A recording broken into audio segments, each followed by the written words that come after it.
So, good evening, my juicy strawberries. This is the Candid show brought to you by host Sriram and Krishna with me as my co-host today.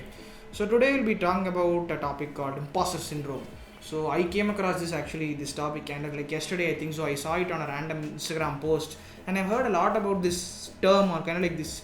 Think about imposter syndrome, I guess, because a lot of people have been talking about it, and it's a very widespread problem as well. So, in this video, we are going to be kind of like taking a deep dive into what it actually means and like what are the kind of like the various people who undergo or kind of like the categories of people who kind of like have imposter syndrome and kind of like how to cope up with it or how to kind of understand like it is something which you can easily get out of, I suppose. So the very first thing, I kind of like I would just start off by telling like what is imposter syndrome. So kind of like a one-line description of it would be that you kind of believe that all of the things, all of the achievements, and all of the great things, or like anything in your life is basically come out of luck. So that the belief, that kind of a belief which you have, is generally termed as an imposter syndrome. And I think like a majority of us kind of believe in this idea because I think this. Like primarily, I think this idea results from kind of like lower self-esteem issues, right? Because when you don't believe in yourself, when you kind of think that your self-worth is much lower than other people, you generally tend to doubt yourselves. You don't believe that I am responsible for my own achievements, so you slowly start to kind of like blame yourself or pity yourself in a way. I think that's kind of how like the fundamental idea of this originates, I suppose. So Krishna, like, do you have personal experience with this, or do you think you have been kind of like a victim to this idea called imposter syndrome? Yeah, basically each and every person will undergo this kind of a problem. So like but technically speaking, this term is not actually the official syndrome recognized by our medical any medical no, it's actually put forward by two psychologists. Actually, I read about it, and two psychologists have kind of like written a complete report, kind of like a research report about like what it means, like, and even there is even this kind of like test which tells you like if you are really have the syndrome, kind of like a performance if indicator. You are actually a victim or not. Exactly, you can find out. So, but it is not actually kind of a recognized syndrome, but also as you told. Each and every person will actually face this syndrome. You are in a particular point in your life, so like you think all your wealth and all your status, irrespective of whatever you are, so like you are a male or female or anyone, so like whatever the fame or like whatever the position you are in life, you think that you are not actually worth having it, so like at the present moment, so like you will think that I am not worth for it. I am not worth for studying in the so and so institution. I am not worth getting all these day-to-day things that I get in my life. So I think each and everyone kind of would have had that feeling inside, but most of the cases, I think about 95 to 100%, no one would ever come out and share their experiences, or they won't admit whether they. But the basic problem is that most of us don't know how to these we know that we don't know how to share our opinions, or like we are facing these kind of syndromes, or like first of all, basically I think we don't know what to term this kind of feeling which we constantly had for several years, but now the imposter syndrome is something that comes to each and every individual, but there are many ways to overcome it, but it is not a single step remedy, but you have to kind of sort it out by consulting a doctor or speaking with your friends. So like we have to actually share our opinions regarding anything, not only for this syndrome but also for any kind of syndromes like this. We can sort it out by sharing our experiences openly with our close friends or even our doctor. True, as Krishna kind of told, I think the very fundamental step, or obviously we'll talk about how to cope up with this near the end. So I think the most fundamental idea, or kind of like the most obvious way by which you can actually start making progress towards combating imposter syndrome is kind of like talking about it, I suppose. I think that's just more than enough. I don't think there's any kind of like a million steps for you to go through. You just have to kind of like have the courage, kind of build up the courage for you to go share your experiences to the world, because we kind of have this notion that nobody else in the world is interested to listen to us, right? Because I think fundamentally, even I think this kind of primarily hits introverts the most, I suppose, because obviously we are the ones who do not want to express ourselves more to the other people, right? So we obviously keep things bottled. But necessarily doesn't mean only introverts kind of get this, but most of the time even if you don't have any social anxiety, right? So like introverts do, many of the extroverts also kind of face this problem about in a different way, I suppose. That is kind of true. The most impact is to the introverts, I think. Yeah, that is definitely even we also kind of have this social anxiety and other reasons to not cope up with anyone to express our opinions or so I think most of the extroverts also kind of face this issue, irrespective of your whether anxious or not about sharing your opinions. True. That's I think that's kind of like the baseline, I suppose, because it affects a lot of people. Like about 70% of the people are apparently affected by imposter syndrome. It's a very big number. Yeah, and I was very surprised to know that 70% of the population kind of are facing this syndrome. Yeah.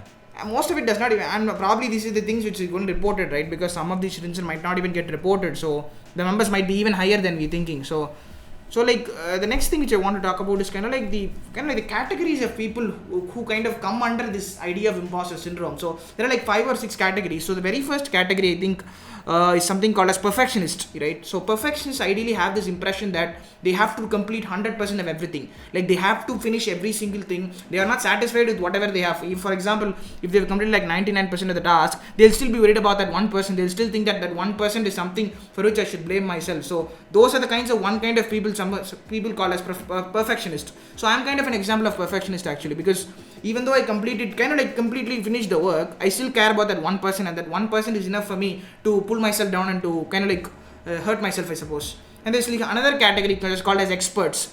So these experts kind of like know a lot of things, right? So their pursuit of knowledge never ends. So they constantly want to know things. So for example, if you are a really like a very intelligent person, you know a lot of things, but your interest for passion never dies. Like you will still keep wanting to learn, and that want to learn kind of turns into an obsession, and you kind of start beating yourself over it because I have not learned this much for today. I need to learn more and more. Don't have a satisfaction towards whatever you have done. True. So like speaking about perfectionists, I think basically it generally means about being perfect in each and every field or like each and every aspect of your life. You have to be so very perfect in everything. So like speaking about this imposter syndrome, right? So like they will never kind of I think both of these perfectionists and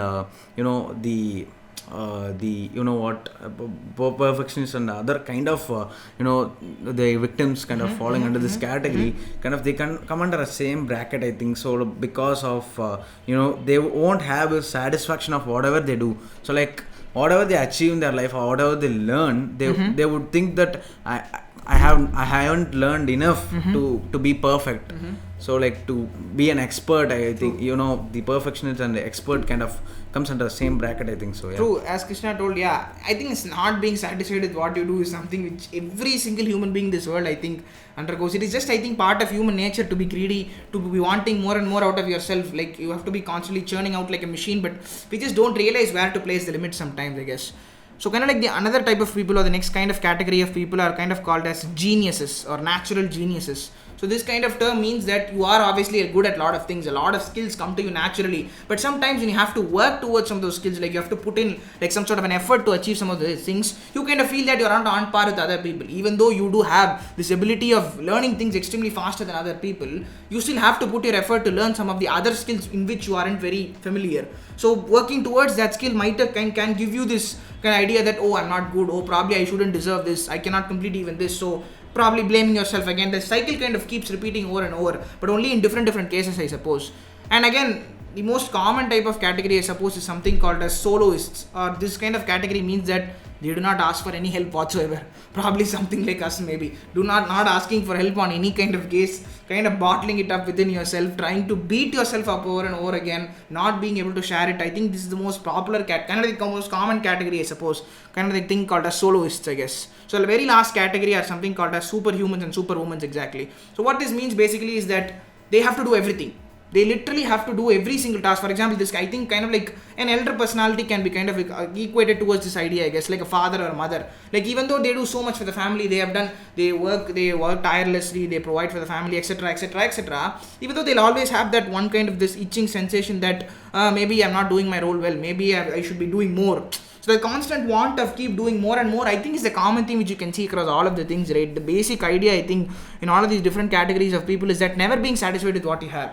And I think that is something we as human beings will never be able to kind of overcome, I suppose. That is like at the basic of human nature, I guess. Yeah, not giving justice to your role. So the solo is so like the super Superhumans and superhumans. Yeah, that category, even though they do their regular work tirelessly without seeing any kind of any kind of work strain or anything. So like they will have this feeling about I'm not doing my role properly, as you told.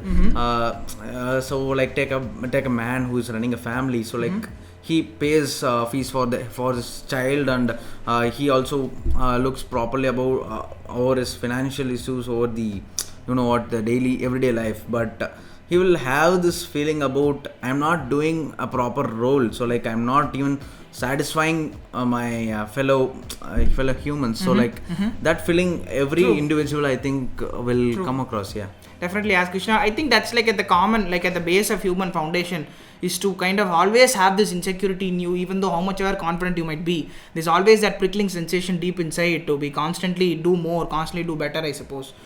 So since kind of like coming near the end, so what are the possible ways? Like we have to obviously come across, like find coping methods which each of us kind of feel beneficial. Like maybe if doing something kind of helps each and every individual one of us. So kind of like a common strategy, I suppose, as we discussed from the very very beginning, obviously is to share your experiences. I think that is, even though that might seem very easy to say out loud, even I do understand it is very difficult to talk about one's own experiences outside because of the kind of like the like judgment people give you, right? I think that's the most main reason why people even don't want to share anything, is the kind of like the criticism / the judgment which you're going to get. And even if it does not turn out to be constructive criticism, you take the destructive criticism to heart. You do not have this ability to kind of take in judgment. You don't have up depression. Yeah, exactly. So that kind of pushes you into this kind of like a very bad cycle, makes it even more worse, depressed right? mode where you kind of think that you don't actually kind of you don't actually satisfy all your surrounding needs, or like whatever you have done, you won't be satisfied. At the end of the day, I think that being satisfied, or like thinking about I'm not the right person here, is the problem here. Yeah, I think that's the root of all the problems, and I think that's one way by which you could better yourselves, or at least kind of understand, is that kind of like experiencing, or not even probably talking to other people, I suppose. Because what I have always been doing is kind of like maintaining a journal or a diary by which you keep expressing your thoughts daily, because you need not always talk to another person to kind of tell all your feelings or something. You don't need a listening ear sometimes you just have to like rant to people, and the ranting kind of comes in the form of journaling a diary. And I think that's one of the really good habits which everyone must have, is just maintaining a record of what you feel every single day, right? So for example, if I'm feeling very energetic today, if I'm feeling really happy today, I'll probably note it down, because keeping track of my emotions constantly kind of gives me the idea that I'm in very control. I have very good control over my emotions. So I think having control over yourself, I think, is a very good way by which you could probably kind of like avoid this, I suppose, or kind of like better your condition. Because I think at the root cause obviously is the idea that you don't know yourself. That's why the idea of imposter syndrome eventually is that you don't know your full potential.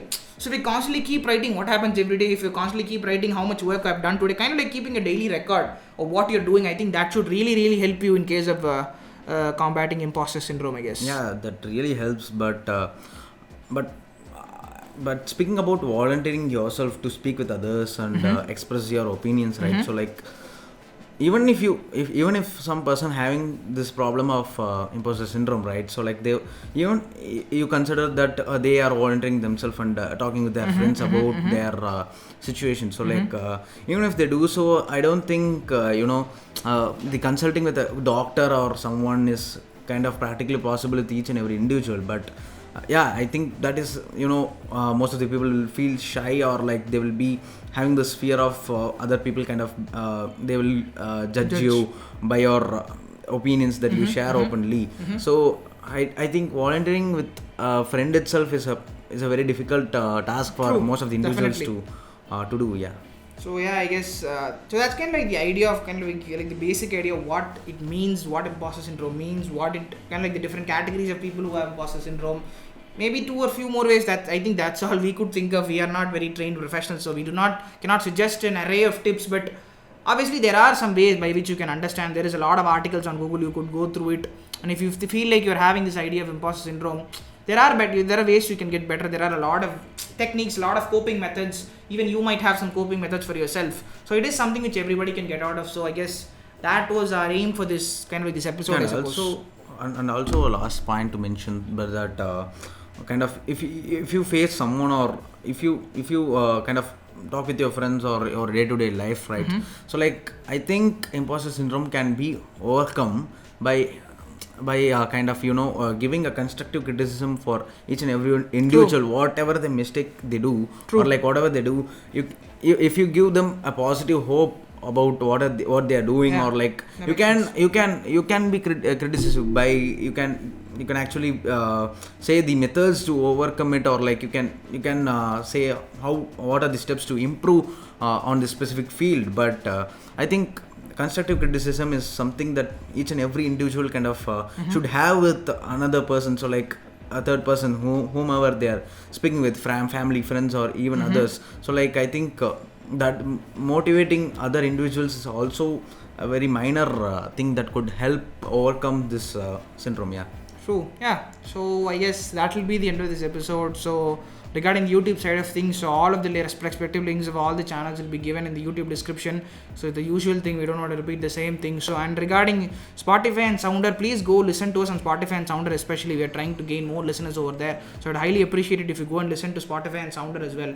And regarding blogs, obviously we have been writing blogs constantly, and the blogs will be constantly keep coming. So please check out our blogs as well. Please read our blogs as well. And we have also added our started our clubhouse, private room. So True. Like we are giving the links in the description, so please go and join to our group in clubhouse.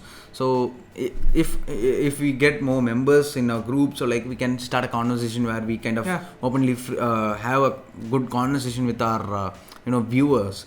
So that would be very great to both us and listeners.